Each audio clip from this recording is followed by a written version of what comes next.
सामाजिक क्रांती अभियानद्वारा भीमा कोरेगाव ते पंढरपूर पदयात्रा परमपूज्य भिक्खू ज्ञानज्योती महास्थवीर व भिक्खू संघ यांच्या नेतृत्वात आयोजित करण्यात आला होता। पदयात्रा संयोजक समिती अखिल भारतीय भिक्खू संघ, समता सैनिक दल, रिपब्लिकन पार्टी ऑफ इंडिया यांचे पदाधिकारी यांच्यासह नगरसेवक व मंडळी या पदयात्रेत उपस्थित होते।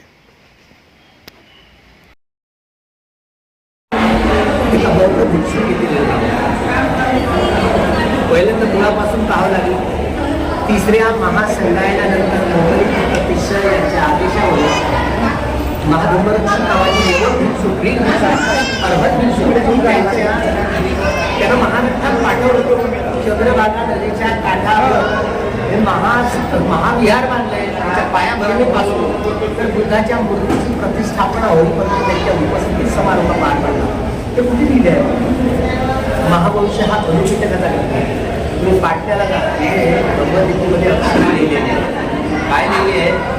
तिसऱ्या महासंघायनानंतर महागंधाच्या अर्हत भिक्षूला चंद्रभागा नदीवर पाठवलं। नदीच्या पायाभरणीपासून प्रतिष्ठापना होती। तो पाहिला तो मधून महाधर्मरक्षक संत तुकोबारायांचे सगळे होते। बोलल्यानंतर माहिती होती आता कशी माहिती होती? 35 लक्षण हे महापुरुषांची लक्षण आहे। म्हणून बाबासाहेब बोलले चारही दिवसाच्या मूर्त्या आहेत भगवंताच्या ज्या बाळासाहेब बोलले त्या मूर्तीच्या डाव्या बाजूला हे धर्मनिधी अक्षर कोरली गेली होती। हेच जे भगवंताच्या पाठीच्या